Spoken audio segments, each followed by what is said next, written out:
नमस्कार. मी शिवसेना उद्धव बाळासाहेब ठाकरे पक्षाचा महानगर प्रमुख. 42 लोकसभा निवडणूक महाविकास आघाडी उमेदवार प्रणिती शिंदे यांचा शिवसेना उद्धव बाळासाहेब ठाकरे पक्षाचा निवडणूक समन्वय सदस्य विष्णू कारंपुरी. या निवडणुकीच्या काळामध्ये सोलापुरात रेनगरच्या माध्यमातून गरीब आणि आर्थिकदृष्ट्या दुर्बल असलेल्या कुटुंबियासाठी 15,000 घरांचे उद्घाटन, घरे पूर्ण होऊन लाभार्थ्यांना हस्तांतरण 19 जानेवारी 2024 रोजी करण्यात आले. देशाचे पंतप्रधान श्री नरेंद्रभाई मोदी यांनी हस्तांतरण केले. या बाबतीमध्ये जे रेनगरच्या प्रकल्प योजना राबवत असताना ज्या काही अडचणी येत आहेत म्हणजे ज्या काही अडचणी सामोरं जावं लागलं, याबाबत योजना राबविणाऱ्यांनी त्यांची व्यथा सांगणे हे क्रमप्राप्त आहे आणि ते बोलावंच लागतं. परंतु त्या माध्यमातून बोलत असताना रेनगरच्या योजनेबाबत श्रेय घेण्यासाठी भारतीय जनता पक्षाचे सोलापुरातील आघाडीचे नेते पांडुरंग दिड्डी यांनी की मोदीजींच्या सरकारमुळं ही योजना आली आणि तुम्ही सदर योजना राबविलेले आडम मास्तर मोदींवरच टीका करतात, अशा प्रकारचा आरोप त्यांनी केलेला आहे. खरं पाहता योजना राबवत असताना जो योजना राबवतो त्यांना त्यामधल्या अडचणी किंवा जो संकट येतात त्याला सामोरं जावं लागतं. अशा परिस्थितीमध्ये केंद्र सरकारच्या योजनेसाठी आडम मास्तर म्हणा किंवा त्यांचे मार्क्सवादी कम्युनिस्ट पक्षाचे कार्यकर्ते गेल्या 25 वर्षापासून प्रयत्न करत आहेत. यापूर्वी बीडी बोलूताई परवळकर बीडी योजना पूर्ण घरकुल पूर्ण केले.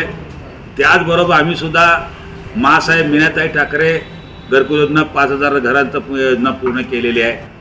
असे असताना पांडुरंग दिड्डी आणि भारतीय जनता पक्ष नेते हे आमच्या मोदी सरकारमुळे योजना झाली असे म्हणजे कितपत योग्य आहे हे आपण जाणून घेतलं पाहिजे. कुठलंही सरकार असो, त्या सरकारचं काम आहे की अनेक योजना या देशातील गरिबासाठी किंवा विद्यार्थ्यांसाठी म्हणा, कामगारासाठी ती योजना आणणं आणि त्यांचा उद्धार करणं किंवा विकास करणं हे त्यांचं कर्तव्य आहे. म्हणून ज्या कोणी योजनेसाठी प्रयत्न करून 30,000 घरांची योजना आणली, त्यामध्ये 15,000 घरं दिले, म्हणजे अर्थसहाय्य केलं, तर शासकीय यंत्रणा राबविली, म्हणजे भारतीय जनता पक्ष किंवा मोदी सरकारनं केलं असं होत नाही. हे सुद्धा हे दिड्डी साहेबांना जाणून घेणं महत्त्वाचं होतं. त्याचबरोबर मोदीजींनी सदर घरकुल योजना उद्घाटन केल्यानंतर तिथे असलेल्या कामगारांना 30,000 कामगारांना संबोधित करताना मोदी जी की गॅरंटी है, गॅरंटी बोले तो मोदी जी और मोदी जी बोले तो गॅरंटी, अशा प्रकारचं ठासून अनेक वेळा त्या जवळजवळ अर्धा-पाऊण तासाच्या वक्तव्यातून त्यांनी बोलताना दिसून. सरकारची योजना लोकांपर्यंत पोहोचण्यासाठी ज्या कोणी प्रयत्न केलं, म्हणजेच आडम मास्तरांचा नामोल्लेख देखील केला नाही किंवा त्यांना साधी शाबासकीची थाप देखील त्यांना मारली नाही. परंतु देशाचे पंतप्रधान येणारा निवडणूक लोक डोळ्यासमोर ठेवून हे उद्घाटन करण्यासाठी आले हे त्या ठिकाणी स्पष्ट दिसत होतं. म्हणून दिड्डी काका, आपण ज्येष्ठ नेते आहात, आपण माजी नगरसेवक आहेत, महानगरपालिकेचे पक्षनेते आहेत, परंतु हे आपण श्रेय घेण्याचा प्रयत्न करत असताना करा प्रयत्न, पण सत्य जाणून घ्या त्याच्या अडचणी काय आहेत. त्यांनी मोदी सरकारनं केलं नाही असं कुठं मास्तरांनी म्हणले नाही किंवा आम्हाला 4 लाख रुपये अनुदान देतो म्हणलेले 2.5 लाख रुपये द्यालेत. अशा प्रकारे कामगारांना कर्जाचा बोजा वाढलेला आहे. म्हणून मोदी सरकार आम्हाला योग्य न्याय दिला नाही असं प्रकारचं त्यांचं वक्तव्य आहे.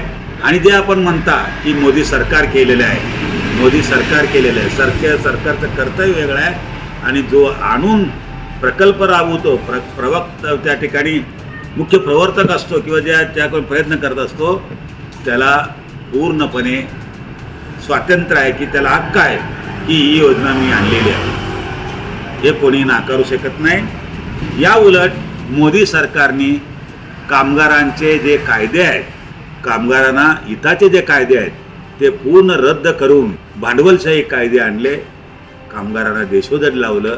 अशा प्रकारचं मी नाही, आडम मात्रच नाही, संपूर्ण देशातील कामगार नेते बोलत आहेत, शेतकरी नेते बोलत आहेत, ट्रेड युनियनचे नेते बोलत आहेत की कामगारांचा कर्दनकाळ म्हणजे मोदी सरकार. अशा प्रकारच्या परिस्थितीमध्ये केवळ घरकुलं दिलं म्हणजे किंवा सरकारी योजना राबविण्यासाठी मान्यता देणं म्हणजे मोदी सरकार बनलं असं होत नाही. म्हणून आपण याचा श्रेय घेण्याचा प्रयत्न करू नये आणि आडम मास्तरांनी देखील ही योजना साकार करण्यामध्ये अडचणी सांगणं देखील त्यांचं कर्तव्य म्हणून पूर्ण केलेलं आहे. एकूणच परिस्थिती पाहता या येणाऱ्या लोकसभा निवडणुकीच्या माध्यमातून आपल्यासमोर महाविकास आघाडीच्या माध्यमातून आपल्यासमोर येत असताना एक नक्की सांगेन, देशातील गरीब, दुर्बल घटक, कामगार वर्ग, युवक हे बेकार होताना दिसून येत आहेत. याकडं भारतीय जनता पक्षाच्या लोकांनी लक्ष द्यावं, अशा प्रकारचे या ठिकाणी मी जाहीर आवाहन करतो. आणि श्रेय घेण्याचा प्रयत्न करण्यापेक्षा काहीतरी नवीन करून दाखवावं अशा प्रकारचे आपलं आवाहन करतो आणि मी इथंच थांबतो. SB न्यूज चॅनलला लाईक करा, शेअर करा, सबस्क्राईब करा.